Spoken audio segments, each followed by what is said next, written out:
Hello, friends. So nice to see you all this evening. October 5th. Don't worry, 2020 is almost behind us.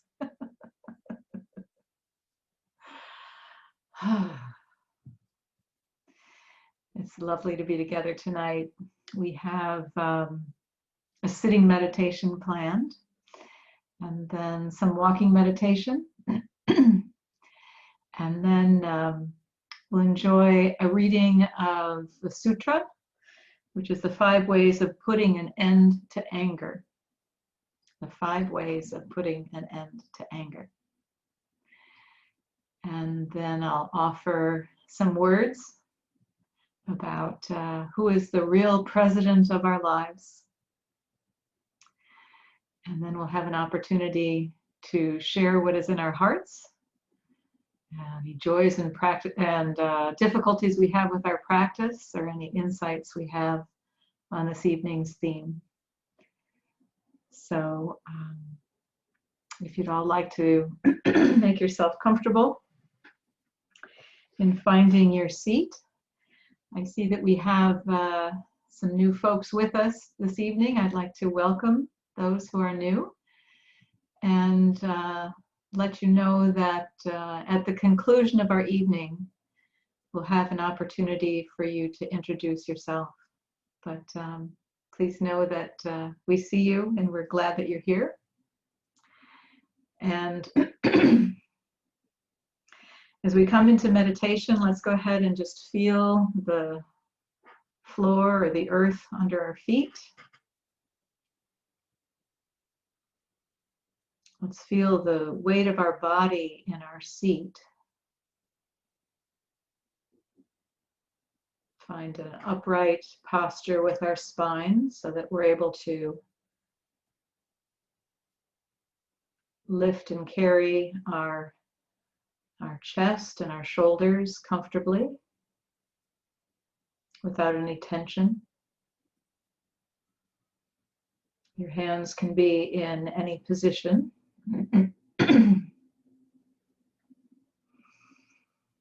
Go ahead and drop your chin a little bit so that the crown of your head is the highest point of your body. Bring your awareness to your in-breath and your out-breath. Your in-breath and your out-breath.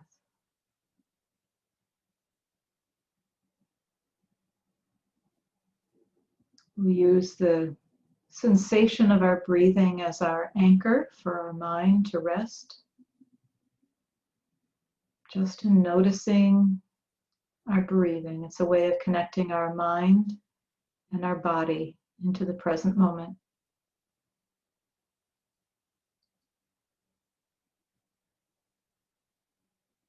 And if our mind wanders at all into questions or doubt about how we're doing our meditation, or regrets about the past, or worries about the future, we can just observe that our mind has wandered and bring it back again to the anchor of our sensation of our breathing.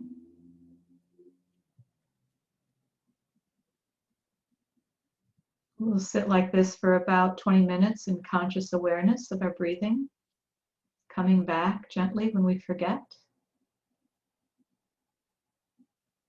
And I'll go ahead and invite 3 sounds of the bell.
Walking meditation is a very deep practice, again, of connecting the mind and the body to the present moment.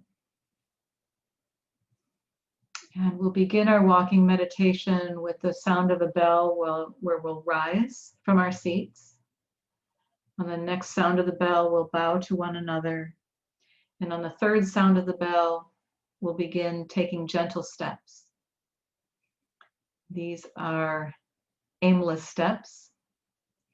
You might want to kind of look around in your space and see where it makes sense for you to walk comfortably back and forth. If we were together, we would form a circle and walk in a circle. So we don't have any place that we need to go. We're just walking for the enjoyment of walking in an unhurried way. We can take part of our awareness still on our breath, and with one step on our in-breath, and then the next step with our out-breath. So nice and slow. In-breath step and out-breath step. And if walking is difficult for you, you can feel free to enjoy this as another period of sitting meditation. But this is a powerful practice because we're training ourselves to stop with each step and arrive to this moment, to sort of break the cycle of rushing and hurrying. So it might be helpful if you say with each step, I have arrived. And then the next step, I am home in the present moment. After a period of walking meditation, there'll be another sound of the bell, and you can come back to the standing place behind your seat. And on the fifth sound of the bell, we'll go ahead and bow to one another and take our seats again. And I'll just add that the bowing is optional, of course. But symbolically, what we're doing is we're joining our mind and our body in front of our heart. And it's like forming a lotus bud.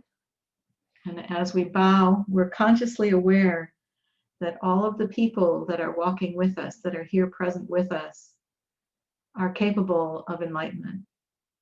So we're bowing to the possibility and the promise of enlightenment in each one of us. It's a form of deep respect. So, I have arrived. I am home.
I'm going to share my screen in a moment to put up the text of the sutra, the 5 ways of putting an end to anger.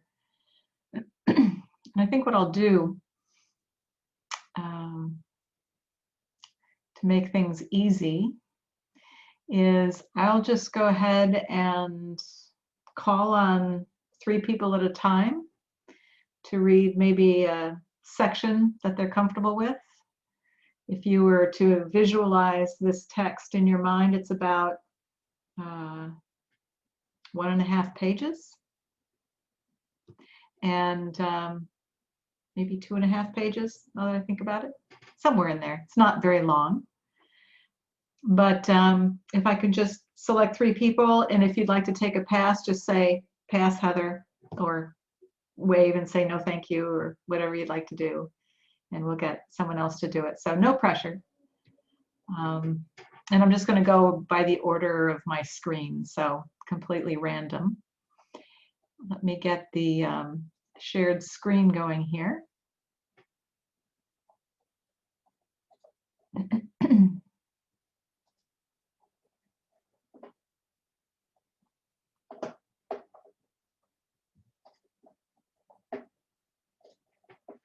You should all be able to see that okay.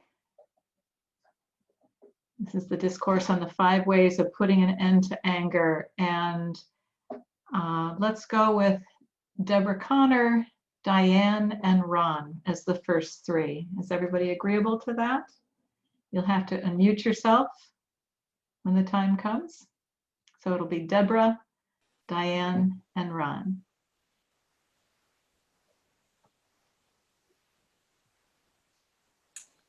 Discourse on the 5 ways of putting an end to anger.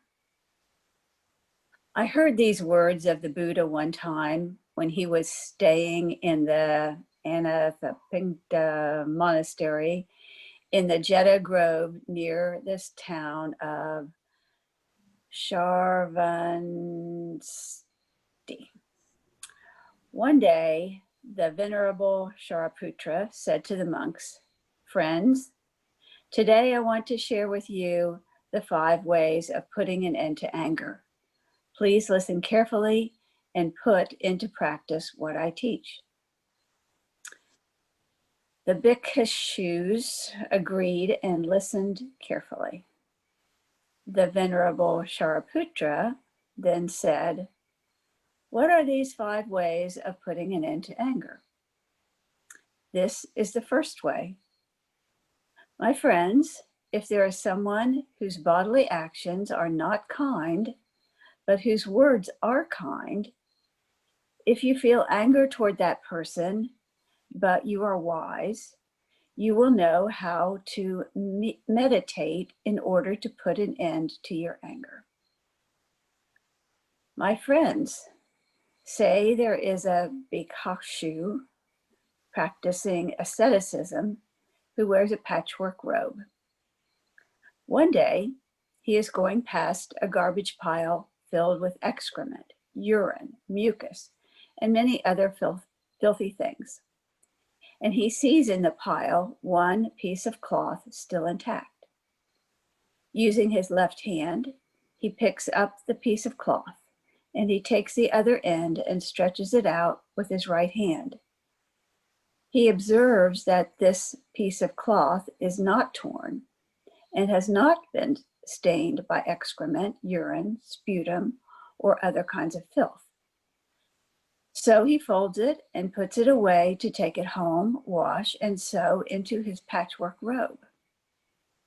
My friends, if we are wise, when someone's bodily actions are not kind, but his words are kind, we should not pay attention to his unkind bodily actions, but only be attentive to his kind words.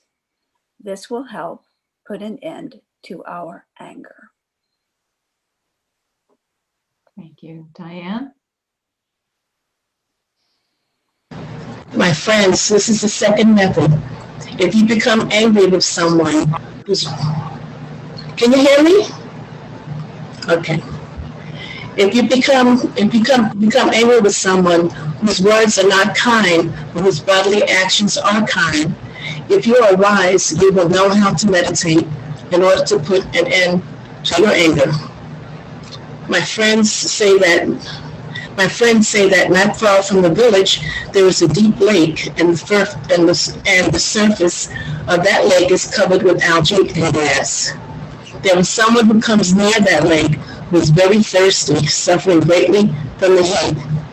He takes off his shoes, jumps into the water, and using his hands to clear away the algae and grass, enjoys bathing and drinking the cool water of the lake. It is the same, my friend, with someone whose words are not kind, but whose bodily actions are kind. Do not pay attention to that person's words. Only is attentive to his body actions in order to be able to put an end to his anger. Someone who is wise should practice in this way. Here is a third method, my friends. If there is someone whose bodily actions and words are not kind, but who still has a little kindness in his heart, if you feel anger toward that person and are wise, and you will know how to meditate and put an end to that anger. My friends say there is someone going to the crossroads. She is weak, thirsty, poor, hot, deprived, and filled with sorrow. When she arrives at the crossroads, she sees a buffalo's footprint with a little stagnant rainwater in it.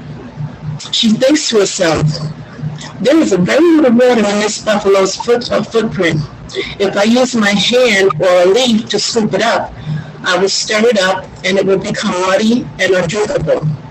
Therefore, I will have to kneel down with my arms and knees on the earth, put my lips right to the water and drink it directly. Straight away, she does just that.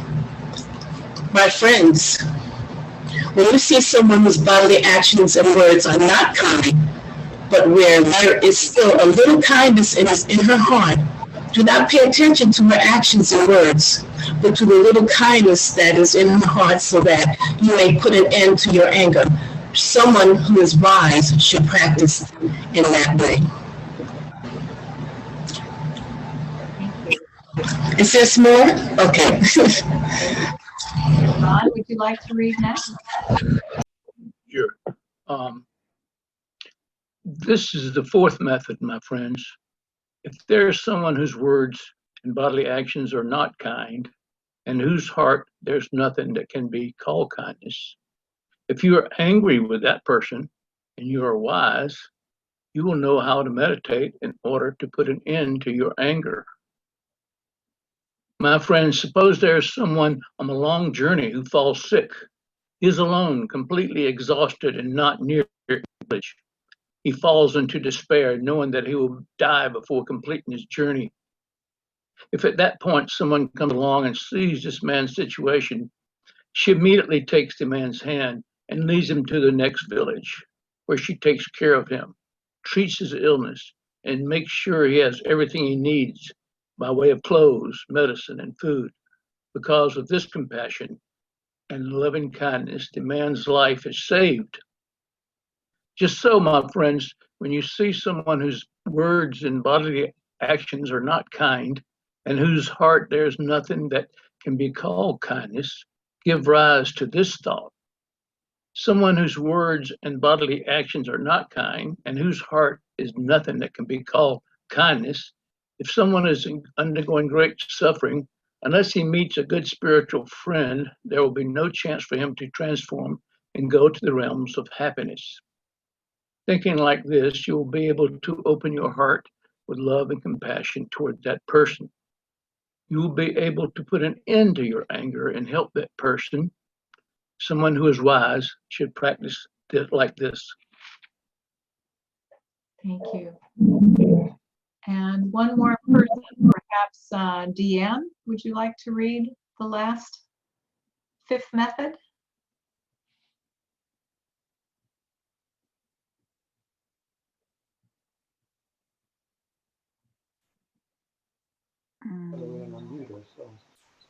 I don't see the script. You're not seeing the script? No, I just see me. Okay. Do I have a volunteer who can see the script that would like to read the fifth method?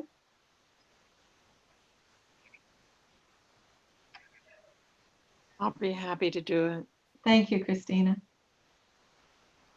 My friends, this is the fifth method.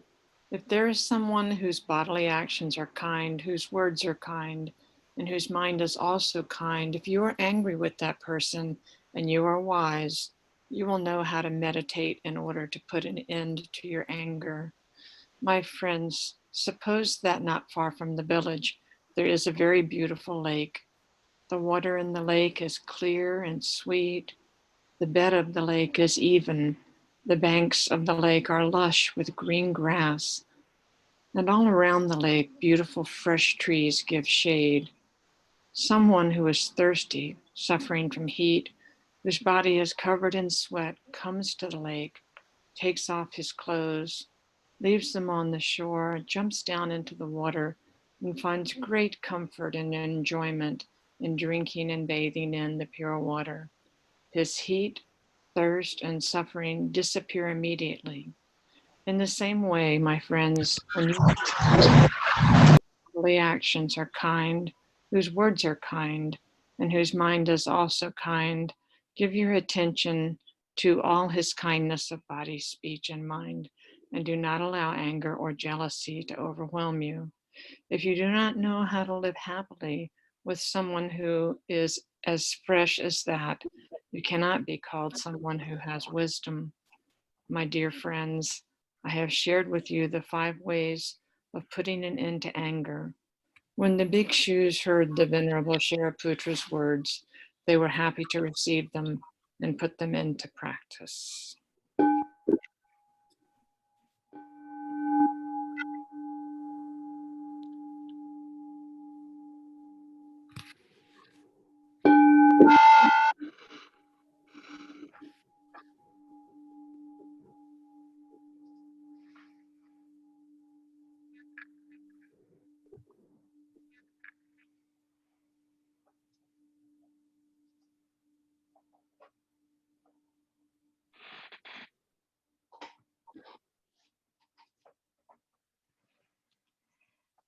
So I wanted to speak tonight about who is the real president of our life. And I have heard Thich Nhat Hanh, our teacher, say many times that it is not the government that makes us happy or unhappy. And I found myself in the last week saying, really? Really? I mean, does he know what's going on now? Does that really apply to this time too?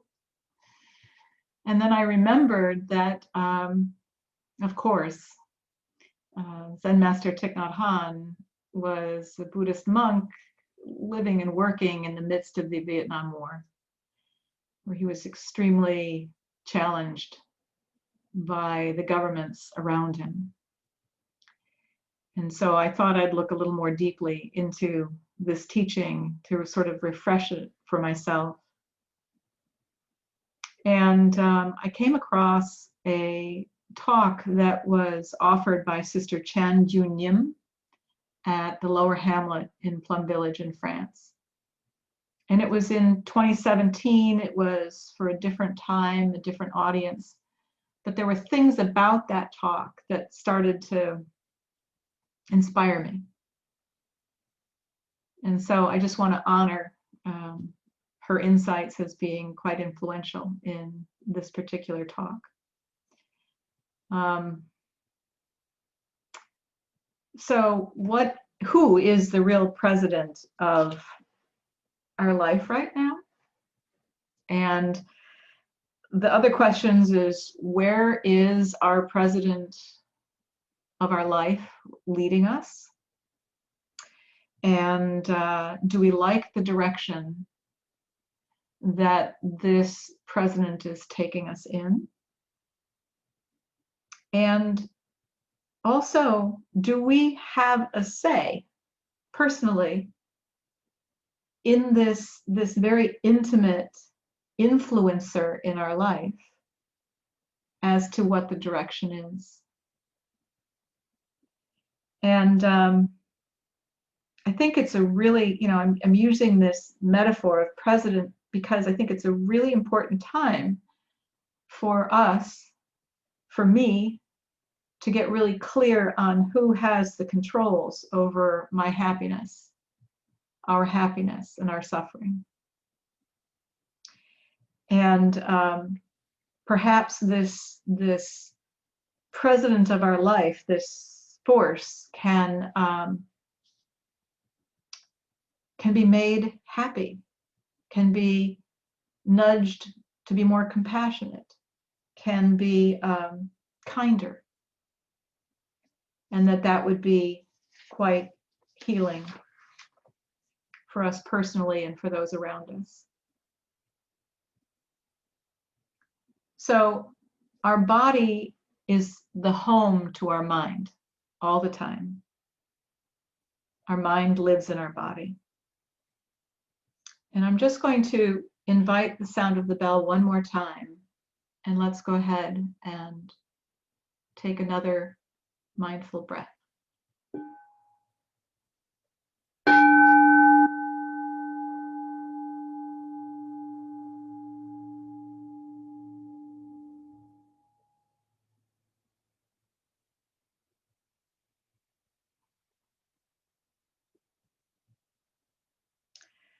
When we hear the sound of the bell, we bring our mind into contact with our body, bring our awareness right to this present moment.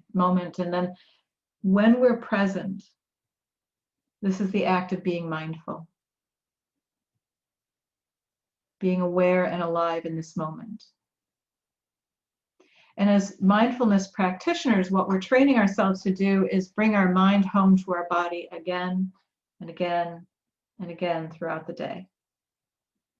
So that in each time we do that, we connect our mind and our body, we experience a moment of calm, peace, and clarity. And that same practice of connecting the mind and the body happens every time we take a step in mindfulness. We can create for ourselves calm, peace, and clarity. So the invitation is to move through the day in this kind of freedom of awakening in ourselves, this kind of calm, peace, and clarity, insight. And it's important, I think, for us to just take a look at what is robbing us of this freedom to do this, what steals this opportunity away from us. One of the things that the sister said, and I'll quote her here, is our mind absorbs everything. And what comes through our senses, mostly through our eyes and our ears and our thinking, waters the seeds in the depth of our consciousness.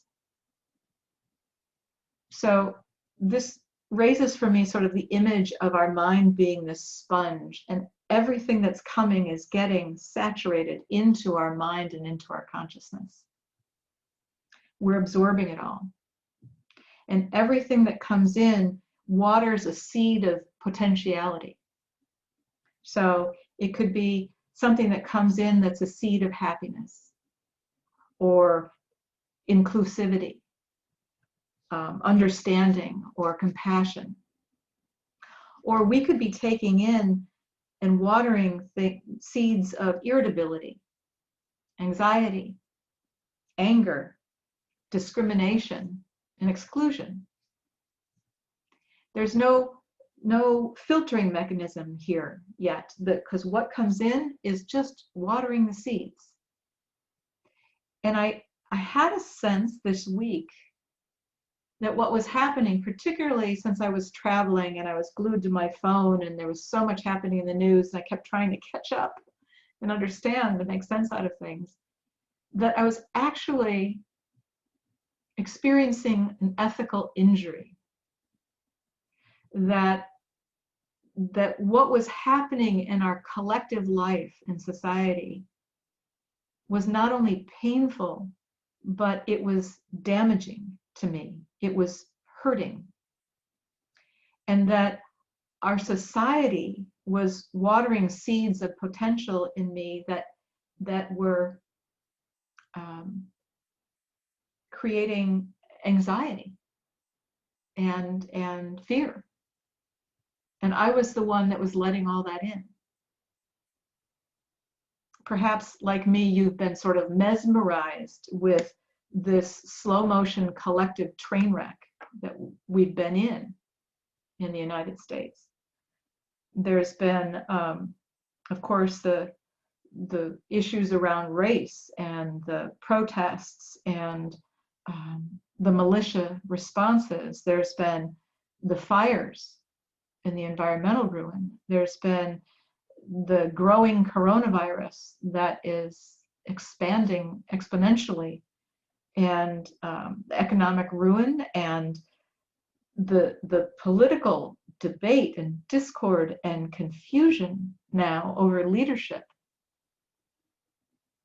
And it feels like an awful lot to take in, but it's also been very difficult to look away, because it's sort of fascinating that so much can be happening so quickly.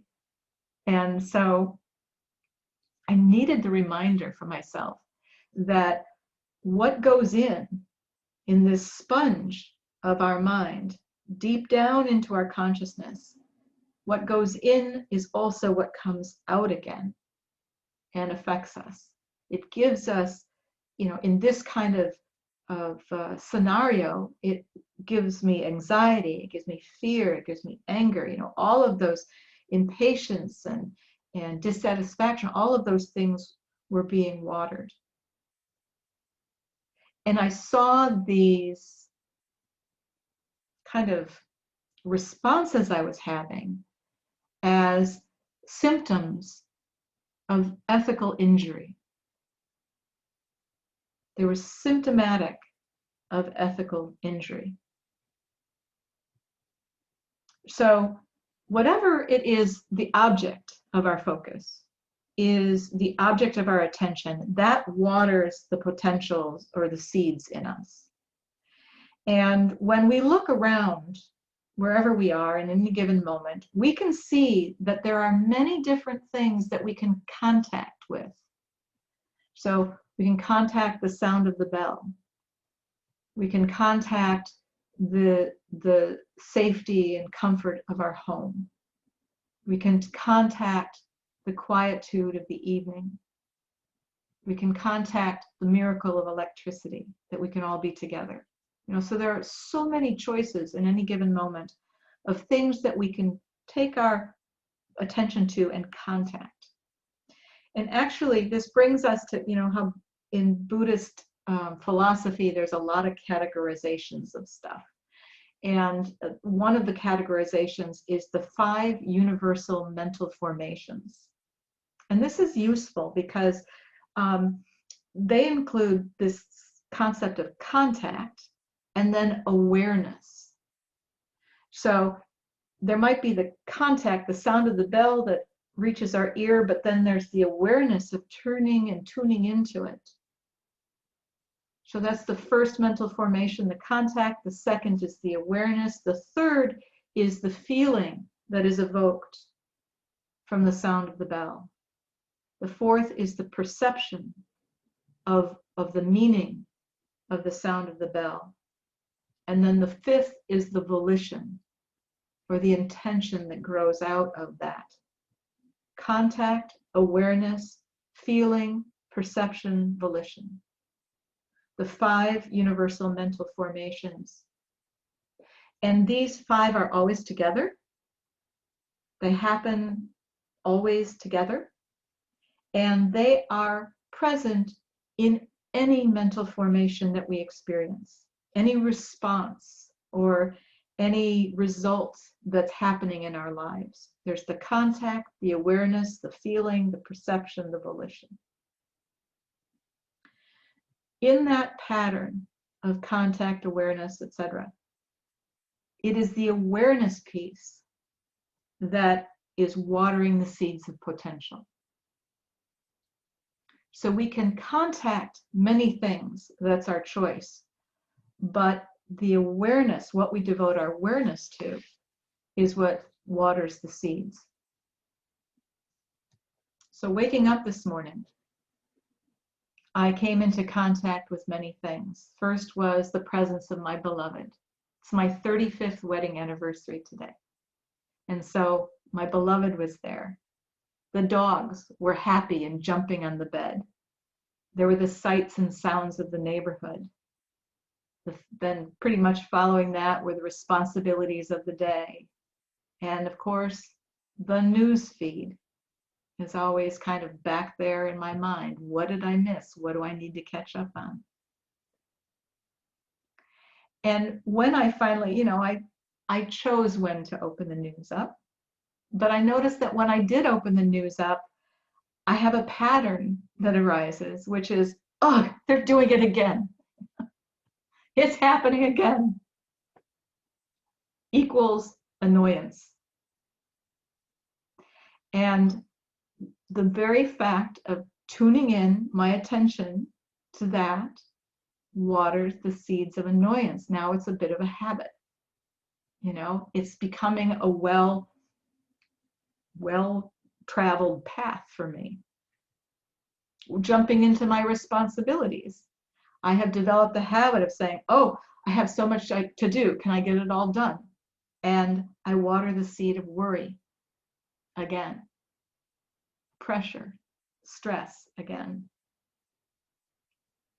But when I choose to focus on the neighborhood and look out my window and see people walking back and forth to the YMCA, I think, oh, I am safe.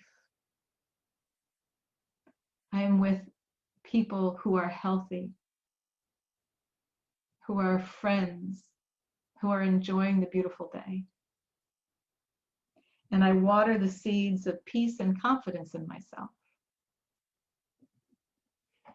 So the seeds we water through our attention become stronger and have a chance of coming up in us more often.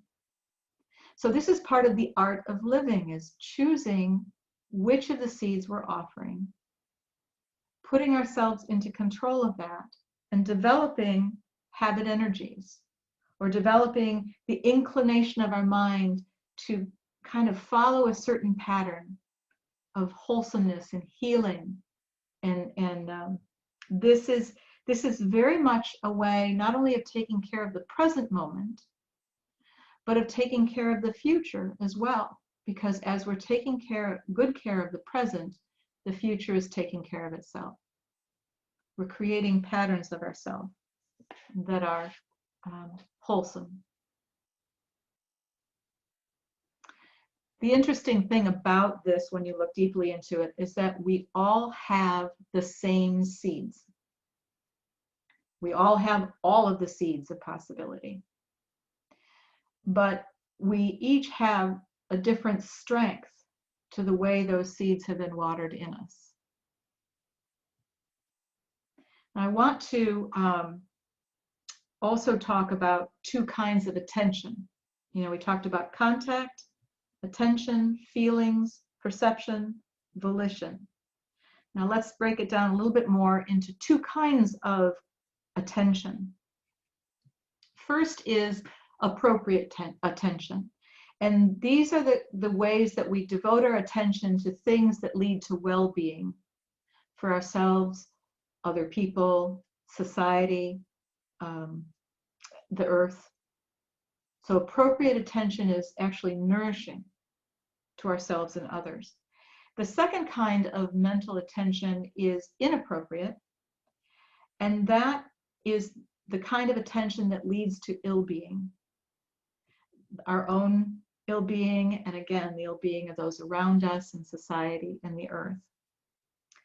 And what makes attention appropriate or inappropriate is not just what we're attending to, but how we're attending to it.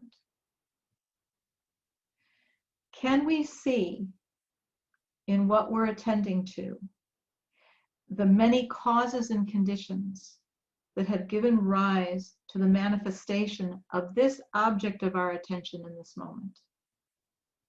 Can we look deeply enough to see, for example, if I look at a car, I might look at that car with my environmentalist hat on and say, doggone it, it's a gas guzzler, it's the fossil fuel dependency, it's those oil companies, it's the loss of the future for my grandchildren. You know, I got a whole thing about that. But I can also look more deeply at the car and realize that this car, the capacity to create a car, the talent to create a car, has created a society where we can care for one another, to take each other to the hospital in an ambulance, to put out a fire.